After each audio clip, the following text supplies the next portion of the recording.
Hi everybody, welcome to class this week. This week we're just going to do a short introduction from Rob Preece's book to Kriya Tantra, which is the lowest, or sort of the first of four classes of Vajrayana practice or Tantra. So we've got Kriya Tantra, also called Action Tantra, then Charya or Performance Tantra, Yoga Tantra, and then Anuttara Yoga or Highest Yoga Tantra. So we, in this course, and even in the course after this, we're going to be looking sort of at a very brief, sort of open introduction to what Kriya Tantra is. So today's the first class we're actually looking at that directly from Rob Preece's book. Okay, so let's start with the Heart Sutra here. Homage, perfection, wisdom, the Blessed Mother. Thus I've heard at one time the Blessed One was dwelling in Rajgir and Mass Vulture's Mountain, together a great assembly of monks and nuns and a great assembly of bodhisattvas. At that time the Blessed One was absorbed in the concentration of countless aspects of phenomena called profound illumination. At that time also Superior Balokshvara, the bodhisattva, the great being, was looking perfectly at the price of profound perfection wisdom, looking perfectly also at the five aggregates being empty of inherent existence. Then through the power of Buddha, Venerable Shariputra said to Spirit Balokshvara, the bodhisattva, the great being, how should a son of the lineage train who wishes to gauge in the price of profound perfection of wisdom? Thus he spoke, and Spirit Balokshvara, the bodhisattva, the great being, replied to Venerable Shariputra as follows. Shariputra, whatever son or daughter of the lineage wishes to gauge the price of profound perfection of wisdom, look perfectly like this. Subsequently, looking perfectly and correctly, also the five aggregates being empty of inherent existence, form is empty and emptiness is form. Emptiness is none other than forms, forms none other than emptiness. Likewise, feeling, discrimination, compositional factors, and consciousness are empty. Shariputra, like this, all phenomena are emptiness, having no characteristics. They are not produced and do not cease. They have no defilement, no separation from defilement. They have no decrease and no increase. Therefore, Shariputra, in emptiness, there is no form, no feeling, no discrimination, no compositional factors, and no consciousness. There is no eye, no ear, no nose, no tongue, no body, no mentality, no form, no sound, no smell, no taste, no tactile object, no phenomenon. There is no eye element, and so forth, up to no mentality element, and also up to no element of mental consciousness. There is no ignorance and no exhaustion of ignorance, and so forth, up to no aging and death, no exhaustion of aging and death. Likewise, there is no suffering, origin, cessation, or path, no exalted awareness, no attainment, also no non-attainment. Therefore, Shariputra, because there is no attainment, bodhisattvas rely on and abide in the perfection wisdom. Their minds have no obstructions and no fear. Passing utterly beyond perversity, they attain the final nirvana. Also, all Buddhas reside perfectly in the three times, having relied upon the perfection wisdom, became manifest complete Buddhas in the state of unsurpassed, perfect, complete enlightenment. Therefore, the mantra of perfection wisdom, the mantra of great knowledge, the unsurpassed mantra, the equal and unequal mantra, the mantra that thoroughly pacifies all suffering, since it's not false, should be known as the truth. The mantra of perfection of wisdom is proclaimed, Tayata Om Gata Gata Paragata Parsam Gati Bodhisoha. Shariputra, bodhisattva, great beings, should train the profound perfection of wisdom like this. Then the Blessed One arose from that concentration and said to Spirit Balokshvara, the bodhisattva, the great being, that he'd spoken well. Good, O son of lineage, like that. Since it's like that, just as you have revealed, in that way the profound perfection of wisdom should be practiced, and the Tathagatas will also rejoice. When the Blessed One had said this, Venerable Shariputra and Spirit Balokshvara, the bodhisattva, the great being, the entire circle of disciples, as well as worldly beings, gods, humans, demigods, and spirits, were delighted and highly praised what had been spoken by the Blessed One. Okay, let's just take a moment, just do a quick meditation here, just to get us ready for the class. Pardon me, just getting over a cold here in case always clearing my throat and so forth. Okay, so let's just take a moment to visualize ourselves in a wide open space. Ground like a beautiful lapis lazuli, smooth, warm to the touch. And beautiful dome of blue sky above us. So we're seated surrounded by all sentient beings, all of us meditating here together. So our mother on our left, father on our right, people we love the most behind us as support, and people we like the least or have issues with in front of us as objects of our compassion and healing.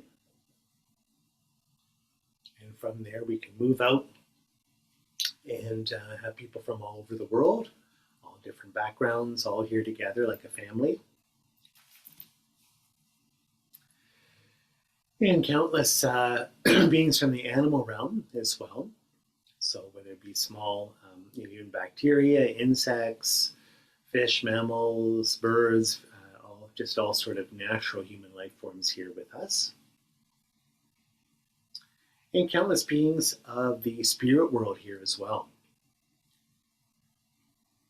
Celestial beings like gods and demigods, goddesses, demigoddesses, sort of higher celestial beings from their different form and formless realms and desire realm. And finally, countless beings in lower states of rebirth, sort of hellish existences like hell beings and hungry ghost beings, all here together for healing and spiritual practice.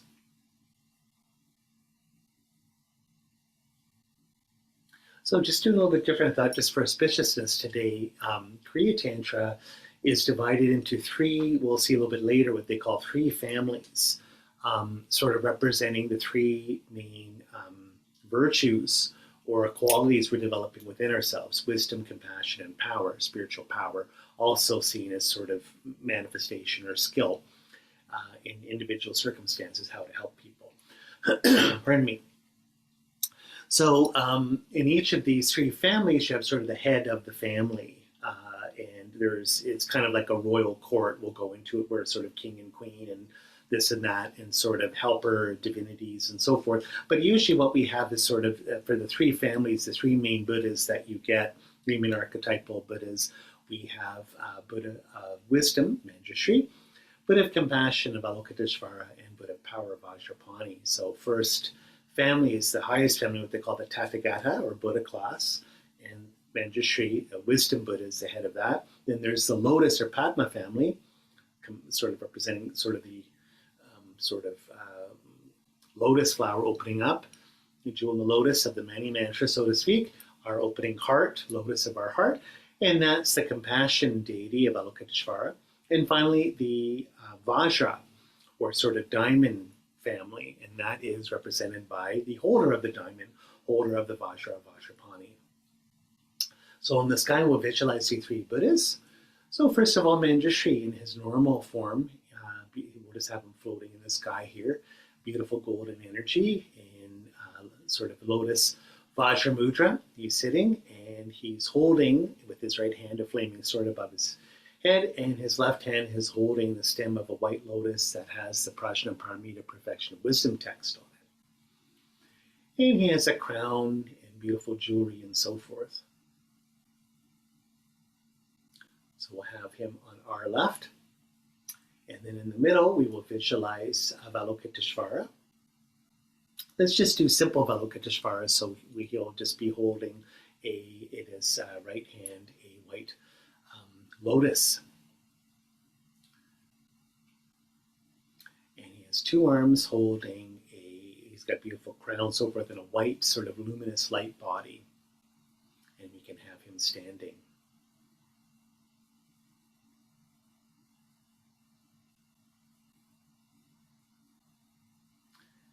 And now on the other side, just on our right here, Vajrapani, and he's sort of having where his left leg is outstretched out front and sort of bent. It's sort of like a rafa pose, and right leg is sort of a little bit behind him. And actually sort of got that upside down here. So his right leg is just out like this, and left's behind him. I have a beer image here in my head. And he's holding up with a rafa mudra or gesture. He's holding a Vajra, beautiful golden Vajra, and at his heart in Rafa Mudra, he's holding a lasso. And he's got a beautiful dark colored body, dark blue, sort of blue-black, and he's on fire, he's burning, and he has a tiger skin sort of as a loincloth, and has 5 colored snakes, sort of like jewelry, just like bracelets and so forth. Beautiful, wrathful, or sort of intense Buddha here. So we've got wisdom, compassion, and power. So, taking refuge with all sentient beings here together, we go, I and all sentient beings, until we achieve enlightenment, go for refuge to Buddha, Dharma, and Sangha. I and all sentient beings, to achieve enlightenment, go for refuge to Buddha, Dharma, and Sangha.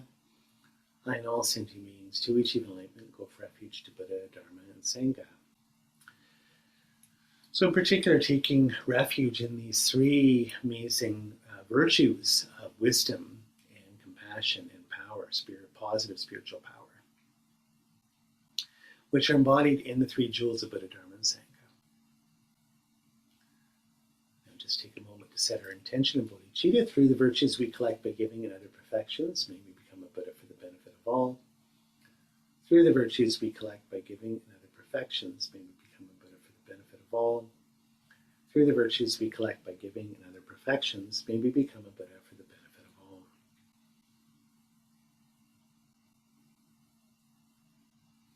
Again, just setting our intention here. May whatever we do here now and throughout our day may be put towards the healing and liberation and enlightenment of all sentient beings.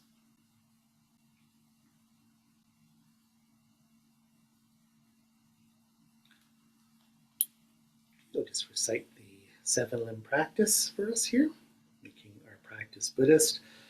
With my body, speech, and mind, humbly I prostrate and make offerings both set out and imagine. I confess my wrong deeds from all time and rejoice in the virtues of all. Please stay until samsara ceases and turn the wheel of Dharma for us.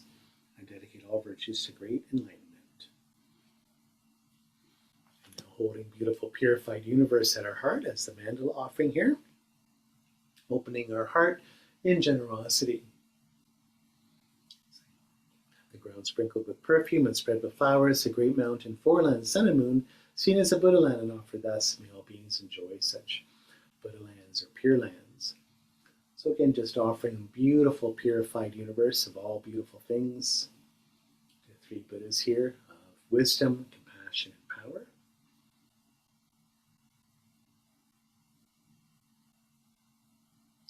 We send forth this jewel mandala to you, precious gurus. So now I'm just requesting, please grant us your blessings, Buddhas. We can visualize that from the hearts of 3 Buddhas in front, beautiful golden energy coming from Manjushri, white, sort of pure energy coming from Avalokiteshvara, and blue energy coming from Vajrapani are descending there. So gold, white, and blue to ourselves and all sentient beings, granting us, again, this wisdom, this compassion, and power, just triggering or sort of revealing or disclosing these qualities within ourselves here.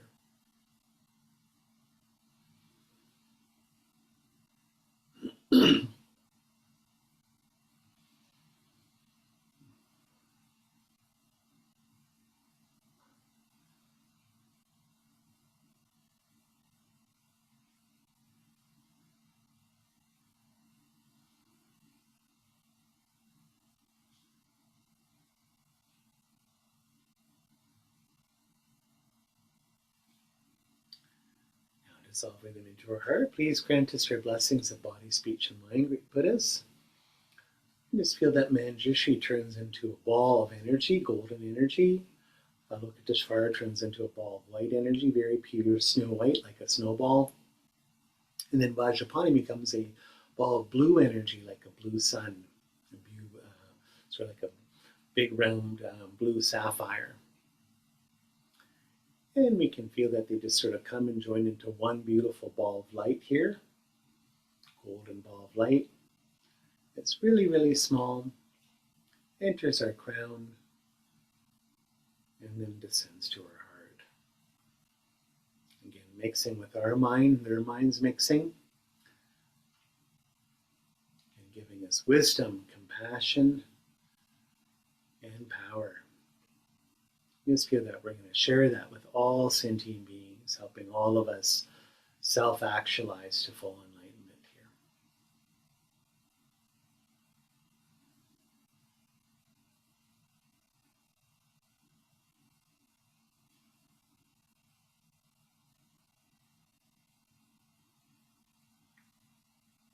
here. Okay, so for class today on Kriya Tantra, Rob Preece's book here. So this is obviously just very, very brief. Even in his book, it's a fairly brief discussion of Kriya Tantra, and then he gets into Anuttara Yoga, which we won't get into for this particular course or even in the next one. We're just going to do a very sort of brief presentation of Kriya Tantra here. So, but I think it's a good foundation for discussion. So Rob Preece starts with saying, which I think is really, really good. He says, the Bodhisattva's journey is how to inhabit the world of relative truth or relativity, and not abandon the meaning of this world of relativity. So what is the Bodhisattva's journey? Sort of, it's an archetypal hero or heroine's journey like all the great myths around world cultures, all the great fairy tales and so forth, just like Jung and Joseph Campbell and all these sort of great theoreticians of archetypes and sort of spiritual fables and so forth talk about. It's sort of the hero-heroine's journey, just like Lord of the Rings, starting at home and going to sort of the difficult journey to get the treasure, so forth, and then returning home, right? Sort of a changed person. It's a similar thing here at the Bodhisattva's journey, sort of with this open heart of bodhicitta, or awakening mind of love and compassion. How are we able to sort of live in this world of change, of flux, of relativity? How can we live in this world but still maintain this spiritual truth, sort of this open heart? So it says, the Bodhisattva manifests in an embodied form to serve sentient beings with dynamic love and compassion. This won't allow them to abandon this active participation in relative truth for the sake of some disembodied nirvana. So oftentimes you get this sort of prayer, the very sort of Mahayana prayer, where it's like, I quote, won't abandon all sentient beings and go just directly into nirvana as a form of some personal salvation, right? So this is sort of the idea of intention, more sort of a quote, Hinayana, or small intention, smaller scope, smaller view, which is I'm doing this for my own personal liberation. Mahayana, or big view, is that I'm doing whatever I'm doing in my spiritual path for the awakening of all sentient beings. Sort of all of us are going to go into nirvana.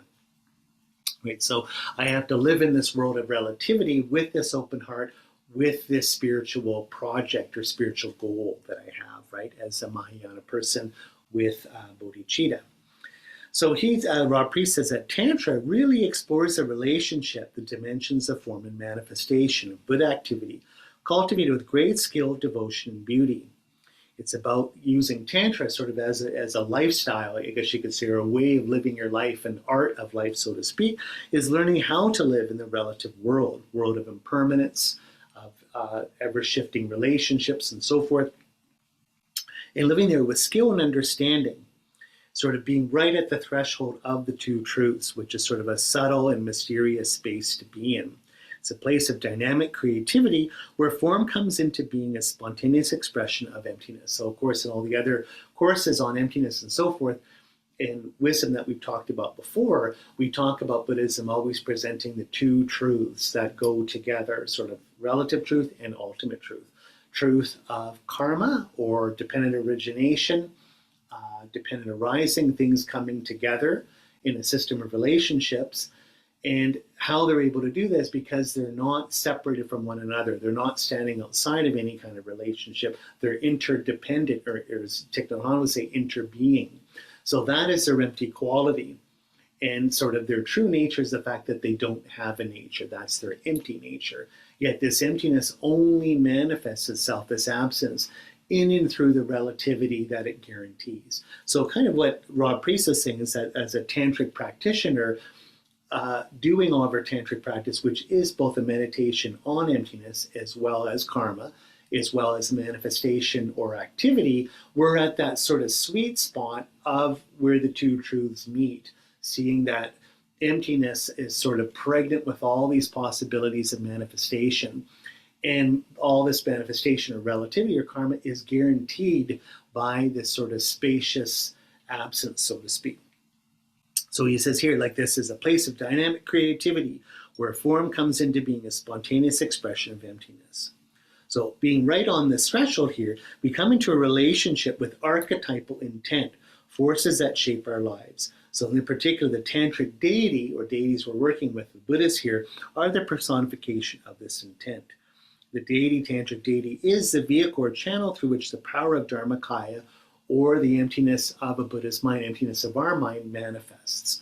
So what's interesting is that it's kind of like the threshold being, the symbolism of the two truths is the tantric deity themselves, right? Or the Buddha themselves. And we can see this when we talk about what a Buddha is with the four bodies of a Buddha. The one, what they call nature or entity bodies, so Bhavakaya, is the fact that the other three bodies are empty. And of course, the other three bodies, you can divide them even into two, which is Dharmakaya, the omniscient wisdom truth body of the Buddhas, which is the mind, undiluted mind, their sort of Buddha nature, their mind meditating on emptiness or seeing emptiness directly, always being in that experience. And then the Rupakaya or form body is out of that Dharmakaya mind. You have the Sambhogakaya or beatific angel body, and then all the avatar manifestation bodies. So with this bodhicitta mind of love and compassion, wanting to help all sentient beings realize enlightenment, the Dharmakaya mind, or a Buddha's omniscient wisdom truth mind, manifests all these different forms beings, whether they be sort of these angelic forms or just any form that can help all sentient beings move forward on their path to enlightenment. So literally this, the deities, Buddhas, their forms, these four bodies encapsulate the two truths. They are the two truths, you could say.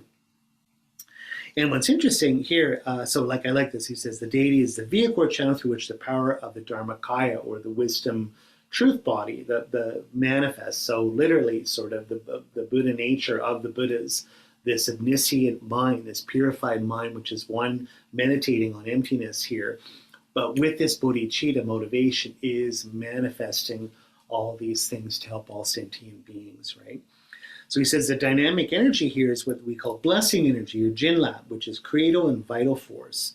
So rather than seeing Dharmakaya, this omniscient mind meditating or was sort of unified, meditating directly with emptiness, sort of one with emptiness, rather than seeing this as sort of an absent form, a negation, sort of in a bad way, rather we can see it as a dynamic, creative potential to be open and free flow from to the other over this threshold. So I guess what I'm trying to say with my poor handwriting and notes here is we have to see this Dharmakaya mind, Buddha mind, as being something creative, something energetic, something sort of manifesting.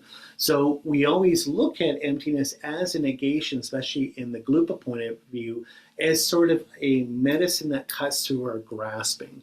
So we're trying to sort of get rid of this ontological grip that we have on things by seeing the ultimate nature of things being an absence, that things don't have this sort of kernel of existence that we claim to have, which is the basis for our grasping or clinging to them, right? So that is what allows us to release our grip, all the sort of suffering we have, all the tension and gripping onto things that themselves are empty and changing and so forth. The absence is sort of the medicine, kind of like the psychic surgery we need. But once we get to Tantra, we see that absence actually guarantees presence, right? So this is one of these, I'm sort of talking like, one of these deconstruction people like Jack Deere or Jean-Paul Sartre, we're talking about these sort of paradoxical things, that the absence is also a presence. But the point is the absence guarantees presence. We have presence because of absence. And so this is sort of a positive thing we can say. And that's why I'm saying the negative in the sense that the absence or negativity of emptiness, even of the mind meditating emptiness, is what guarantees positive manifestation, particularly when we're doing it with a bodhicitta motivation here. So we bring awareness to this presence and experience the vitality of creation with the clarity of appearances of our relative world.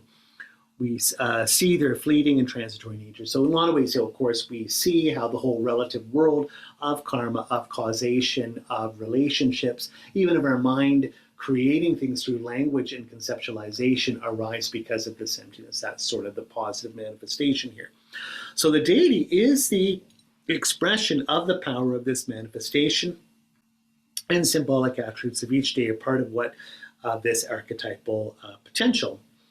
So once we embody these qualities or work with these archetypes, we are becoming more and more open to the Dharmakaya, more and more open to the play of the two truths, of ultimate truth of emptiness, relative truth of dependent arising, and karma. And again, I have here sort of, again, what we mentioned at the beginning of class, so their meditation, Avalokiteshvara being the archetype of compassion, Buddha Manjushri, Buddha wisdom being, again, archetype of wisdom, and Vajrapani, the archetype of power.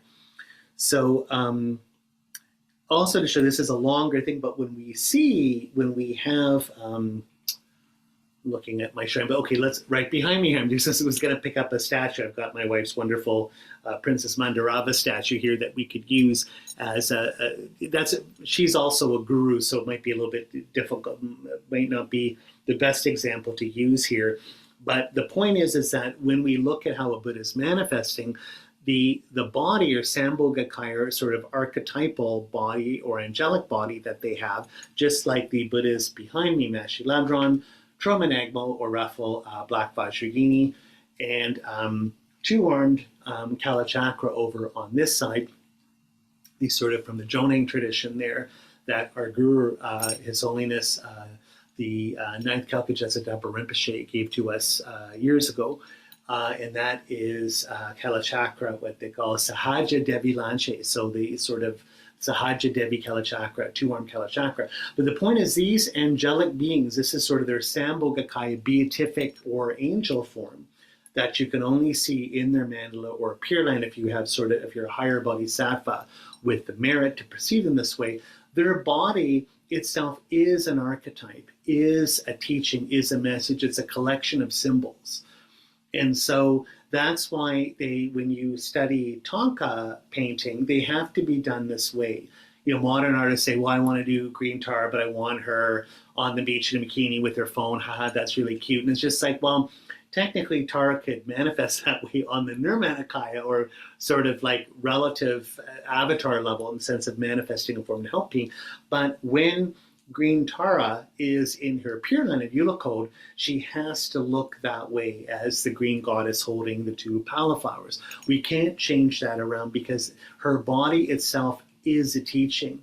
It's completely symbolic, how it looks, the color, her sacred gestures, what she's holding. All of that is a teaching itself. It's like again, a poetry in motion, a metaphor or an archetype. So same thing with Manjushri holding his wisdom sword, for instance. So that's what we're dealing with when the Dharmakaya sense is showing itself in this relative form, sort of angelic form, like a Buddha's body, like these four bodies are the teachings of the true truths, are the teachings of bodhicitta, are the teachings of the unity of karma and emptiness in the very archetypal symbolism here. Okay, so we need wisdom and devotion to open up to this gateway and receive the deity's inspiration or blessings. So devotion is feelings generated in relationship to the deity. It's the moisture that lubricates the spiritual journey and then qualifies and at this point, then qualities and insights fall like rain when you have this kind of inspiration. So with devotion comes inspiration. Then our lives are filled with meaning, vitality, and bliss.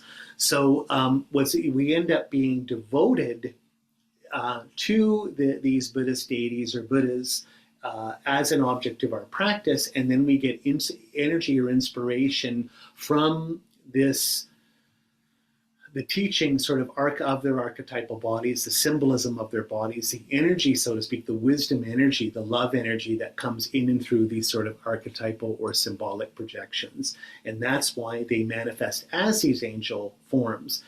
Buddha's ultimate form of Dharmakaya mind, only a Buddha can see that. Only they can see each other on that level of an omniscient mind, seeing emptiness directly. And for us, that's an impossible, like we can talk about sort of metaphors and stuff like this, but Buddhists can't teach us the path in that way. We'd have to be already enlightened, and when we wouldn't need to get enlightened or wouldn't need a path in the first place. So for them to bring us to that same state, to us to actualize our own Buddha nature, to become just like them, they have to appear in these symbolic forms for us to sort of activate our journey, right?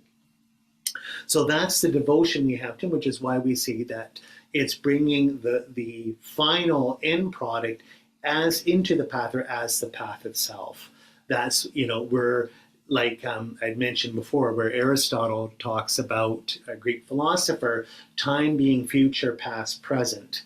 Not this sort of linear time of past, present, future, but future, past, present. Like neither any organic process, anything that's growing, has its final goal, like whether it's the seed turning into the flower or the tree, or even myself, let's say I want to be a top marathon runner. My future self as the one winning the Boston Marathon, that future self, almost sort of the end point that I want to be, is in me now, bringing itself about, because the future is disclosing the past, my whole past journey, everything I do every day to sort of train for the Boston Marathon, getting up at 5 in the morning, doing exercises, going to the gym. And it's all even setting my past as a pathway to what I'm doing at this present moment. All my years of practice, me wanting to run marathon as a little boy, me having a dream of this, so forth. So the future brings about the path that then situates the present, all the past habitual behavior that then allow me to manifest the future. It's a very, very same thing here, in the sense that our Buddha natures within us right now, our enlightened end result when we're practicing Tantra is making a self-generated as a deity act in the karmic ways that disclose this final result.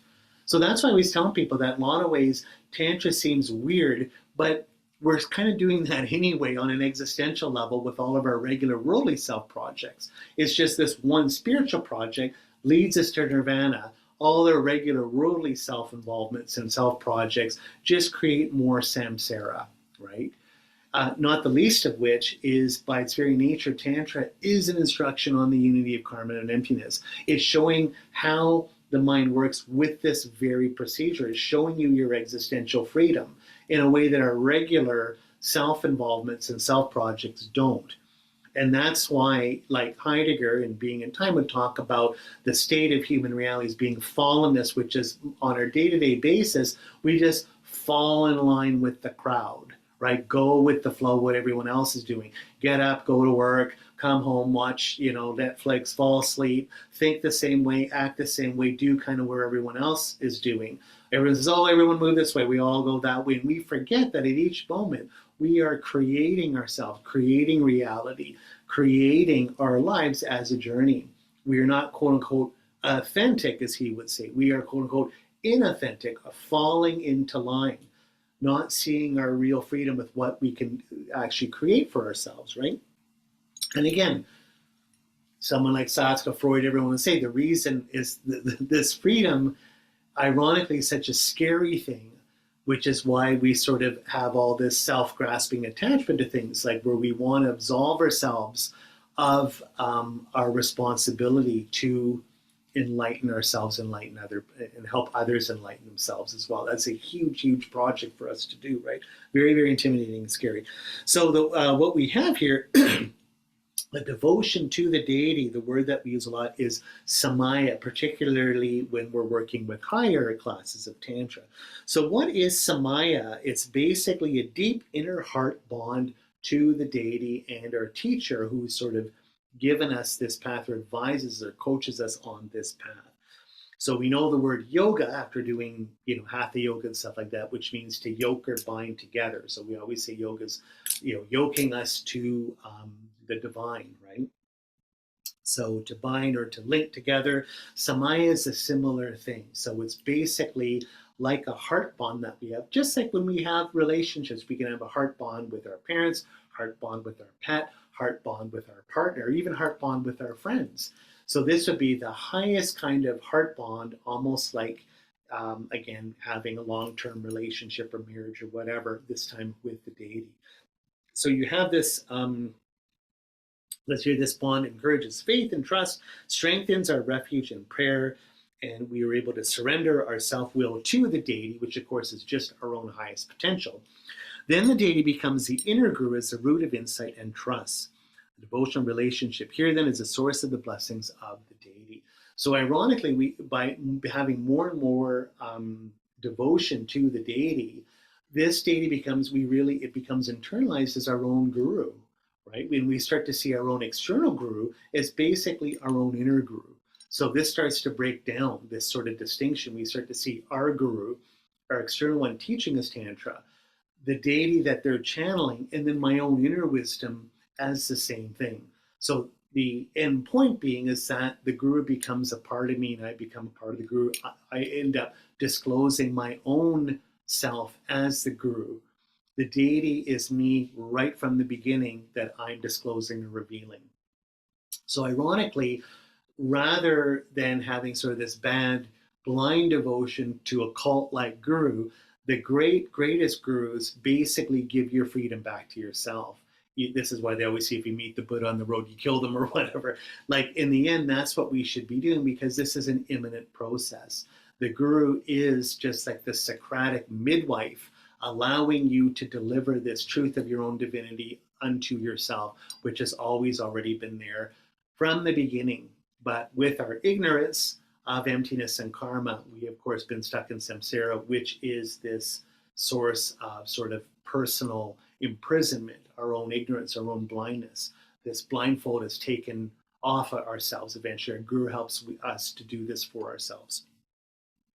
And so the deity, so I like this, is again, the deity encourages faith in truth and strengthens our refuge in prayer. So this devotion or samaya bond helps us do that. And that's why Tantra, the 4 levels of Tantra, are seen as sort of, as we sort of go up and go more deeper and more subtle, it's all different levels, we could say almost of dating, without me sort of being sort of vulgar here. But, Kriya Tantra is, we say, it's just the deity's beauty is what sort of inspires bliss and devotion, or your samaya. So this is sort of your meeting someone you find attractive, even on the dating app, and oh my goodness, you have pictures, and I'm going on the first date.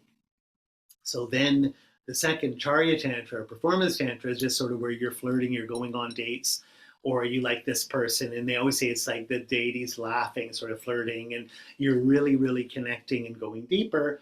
Then, of course, the Yoga Tantra would be sort of more intimate, romantic relationship, and then Anuttara Yoga would be a fully consummated sexual relationship and sort of a lasting bond with this person, right? So, of course, these are metaphors, and the reason Buddha taught all these sexual and more erotic and romantic metaphors is because it works. Is on the highest, sort of, and deepest, most subtle, sort of emotional parts of ourselves are geared towards romantic relationships with other people. So, we could do this. That was Walker Percy's American writer, 20th century writer, and he always said, sex sells, and romance is so important. He says that's why we use that as the main metaphor. Like, let's say second might be food, but he's like, you probably won't sell a car by putting yummy food on top of it. It has to be beautiful woman or beautiful guy or beautiful couple or whatever, right? So it's a similar thing. I guess we could do Tantra all with food or some other sort of pleasurable experience, maybe even for some people sleeping, I don't know. Although sleeping might be sort of like an ignorant way, I don't really know. But so these are the metaphors that we're using to sort of have this idea of this heart bond way of opening our heart through our practice here. Yeah. So again, the deity is not just an innate potential within our continuum, but also a channel for powerful forces, archetypal forces. The archetypal image here is a symbol of power and vitality because of continuous meditation. The image is given devoted concentration and will become potent, says Jung. And so this is the Jungian concept of numinosity. The samadhi, or focus upon the deity, makes a tangible presence of the deity. So generated, the form of deity becomes highly charged. So this is, the more we're devoted to this whole archetypal image and work with the deity, make it the center, make it our path, the more energy it's given and the more it starts to almost bring itself about within me. Just in the same ways we're in a relationship and start falling in love and thinking about that person all the time, and you think about them, fantasize them, take them out on dates, write beautiful poetry to them, and so forth, that ends up becoming the path itself. Which is, if you look at old medieval chivalrous love, that there was a whole world, it's similar sort of back to yoga thing with sort of, you look at Knights of the Round Table or all those old stories or myths, sort of the devotion of the knight to the beautiful princess or something like that. It's a similar metaphor to this right here. And you can see this particularly, Guru Yoga, a lot of times people will have, I'm using all my wife's stuff here, like let's say devotion to Guru Rinpoche, let's say, my precious guru, beautiful even love poetry of students to that teacher, beautiful poems to the Buddhas and so forth, like even Jason Kappa, founder of our wonderful Galupa tradition, when he got enlightened that day, he wrote that beautiful poem, which is a masterpiece, to Buddha Shakyamuni. He called him Praise of Relativity and Praise of Dependent Origination, where he's like, Buddha, my teacher, my best friend, my hero, I finally got it. I finally got enlightened. Now I see what you've been trying to tell me all this time. Everything you said is true. This teaching on karma and emptiness, this teaching of relativity, this teaching of dependent origination. Uh, Thank you. I love you. You've been telling me this all the time. On one level, I kind of didn't believe it, but I put all the work in, and it's exactly how you said it would be. Oh my goodness. And so this is my offering to you. It's my love poem to you. Thank you, my teacher. I finally it sunk in what you were trying to tell me all this time. So it's kind of like a devotional bhakti yoga. And then with Hindu Tantra, it's even more so. You get that, like Ramakrishna, one of my big heroes, is devoted, very famous um, a Bengali yogi and sadhu and great sort of avatar at the turn of the 20th century and sort of late 19th, 20th century. And all of his devotion to his main yidam, or sort of heart bond deity or deity, which was Kali, right? The divine Atman Brahman understood as Kali, beautiful, sort of great mother, black mother, great destroyer, so to speak, sort of the Shakti principle of Shiva the destroyer. And he writes all that beautiful devotional verse, just like, you are my mother, you are everything, I love you. It's so amazing. And he was Kali and she was him and this and that. So this gives you all this sort of inspiration, vitality, and power here. So the more I focus on these things, the more real they become. So literally, you have all this where you project all this energy, and then statues take on a life of their own. Even within Catholic tradition, there might be the Black Madonna that everyone prays to, and it's got so much energy. And if I just touch, there's the one in Montserrat where you can touch your foot. You have all this energy, blessing energy coming to you from maybe 1,500 years of people praying there every day to the Black Madonna. Same thing here. All this sort of all of our practice or kriyas and devotional yogic practice to make these archetypal forms living, breathing things for you, right? So action tantra, again, or what they call Kriya Tantra, is the relationship to the deity practice, first of all, if it was external to us.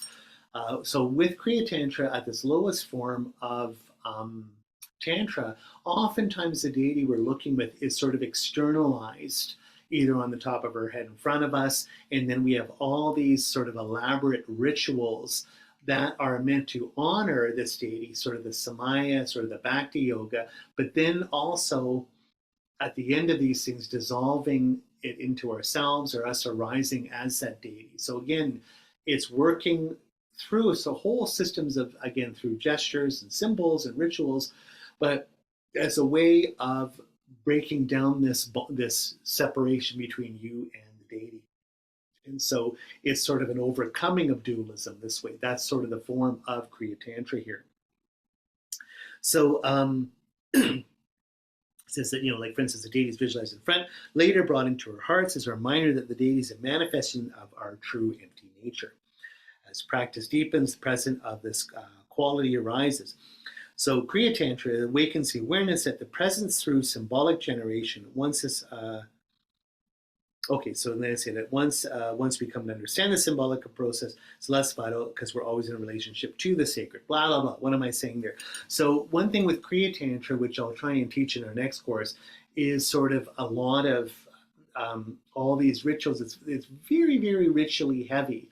And I always think that that's funny, is the higher up you go, the less ritual rules and recipes you have to follow. It would seem almost like counterintuitive if we start at the sort of opening, sort of more, not superficial, but sort of the opening, sort of more coarser forms of Tantra.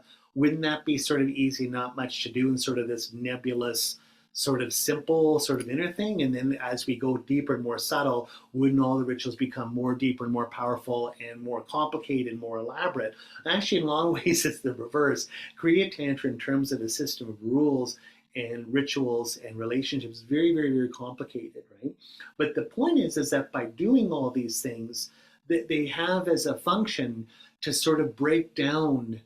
You start to see, as always, almost in a Zen way, that I'm raking the garden, doing all these Zen art, Sikibana, and so forth, like they do in Rinzai Zen.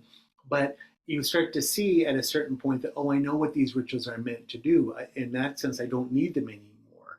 They're just showing me what's always already been there. I'm trying to quote unquote produce something that's there to begin with, right? So, but at the same time, it's all of these are sacred arts to make the world the deity's universe, the deity's mandala. So just like all these Zen arts, again, flower arranging, haikus, calligraphy, and so forth, they're all arts of the sacred to make a beautiful, purified universe. Kriya Tantra rituals are the same thing. And so they end up, you start to see, well, I technically don't have to do any of these rituals because everything's always already sacred. I see that now. Everything's a deity to begin with. I'm already in the mandala. So I don't need to do all this, but then you will continue to do them because they're a beautiful manifestation of that mandala. Just like, well, why do Japanese flower arrangement ikebana? I can just buy a bouquet anyway. Why would I have to do all this? Because it's beautiful to do. It's good to do, you know. There's an art that's being manifested here. So one of the best ways to sort of the art of Tantra, especially Kriya Tantra, is to work with the mantra, sacred mantras or sacred words or dharanis. For sort of that's the heart of tantric practice is working with the mantra. Mantra, of course, meaning mind protection, protection from negative energy, but also a way of manifesting positive energy. So the mantra is the intrinsic aspect of this process of awakening the deity in ourselves. Mantra directly affects the prana or energy upon which the mind rides and radiates qualities according to the mantra used. It attunes prana or energy to a natural frequency and influences the quality of consciousness. Over time, it has a deeply purifying, transformative effect. Combination mantra with deity visualization heals and purifies the energy body. So Kriya Tantra is the work, the relationships, and creativity become expressions of the deity. Connection as vehicles for the deity to manifest and to engage in the world. It's a deep connection to the sacred. So, of course, what the mantra is I probably mentioned this before, the mantra is the name of the particular deity. So literally at some point in the past, the deity appeared in a vision to sort of a highly realized person and gave this mantra. And what the mantra is their kind of like sacred name, right? So this mantra you can distill down into a seed syllable, which is the deity's heart essence and heart mind. But when this syllable is like a vibration, so out of emptiness, you have this energy or prana come, and which is also associated sort of with like almost like a frequency or something with the mind of this deity. And then from that comes a whole sacred land or mandala or Buddha universe. That is the deity itself. So we have the deity's pure body, the deity's pure mind, inseparable from bliss and emptiness, the deity's pure environment, and the deity's pure enjoyments, and the deity's pure actions. All of this is condensed into the mantra. So again, this is almost like computer programming or anything else. We have programming, and then you get an app that produces a particular reality. Like the internet basically is just all zeros and ones. So it's just like the movie The Matrix or what other analogy you want to use here. So by saying the mantra of the deity, it's purifying the energies in my body to make the deity come about. And of course, it is manifesting the mind of that deity. So that's what Kriya Tantra is. I visualize myself as the deity in the deity's purified world. Right? Again, pure body of the deity, which is a symbolic archetypal body. Pure mind of the deity, which is inseparable from bliss and emptiness. Pure enjoyments of the deity. Everything that the deity sees is bliss and purity and beauty. Pure actions of the deity in this pure world. All it's doing is loving and caring for everybody. So by visualizing that and then doing the mantra, it's setting that appearance. Again, future, past, present, for Aristotle's or existentialist timeline here. And I'm manifesting this appearance, this reality. How can I do that? Because karma and emptiness, right? Emptiness of everything allows manifestation to happen. What we project, what we label, how we think, how we talk about things comes true. What even is like when the Old Testament, first there was the word, then from God speaking the world comes through. But by us speaking this mantra, hearing it, having it vibrate is the reality. So as I said before, you think this sounds like just magic. It is magic, but then our regular world, samsaric world, is just magic. You talking and thinking a certain way creates reality. Me seeing myself as a particular self, that at each moment I'm making choices and creating things in the world with my self projects, through conceptualization, through language, through labeling, through doing, I create myself and the world I live in. The point is that's samsaric world, whereas what we're doing with Kriya Tantra is creating the purified, enlightened world here, right? So that's basically on an emptiness level, they're both the same. They're both creations. One's just a created reality of suffering and ignorance and so forth. Another one is of luminosity and love and bliss. And then the other thing we do through Kriya Tantra is mudra, or sacred gestures, or the symbolic language of the body. So outer mudras are the symbolic language expressed through the body, and the inner mudra is the effect that these gestures have energetically to sort of bring about a specific universe or world or tone here, right? So by working with mudras, and we'll see when we study Kriya Tantra, mudras or sacred gestures or symbols and so forth is sort of the art of Kriya Tantra here. This, for instance, these mudras and so forth liberate blocked energy, allows us to inhabit our bodies fully. Again, we talked about embodiment. It allows us to release. The more we do mantra and mudra work, we start to see our form of embodiment as working directly with energy. Our body is just energy. Our mind is energy. The mind and energy go together, like wind horse or lungtar, prana, right? Where the mind goes, energy goes. Where energy goes, the mind goes. So Kriya Tantra is the ritualized actions, a combination of concentration, mantra, and mudra, or sacred gestures.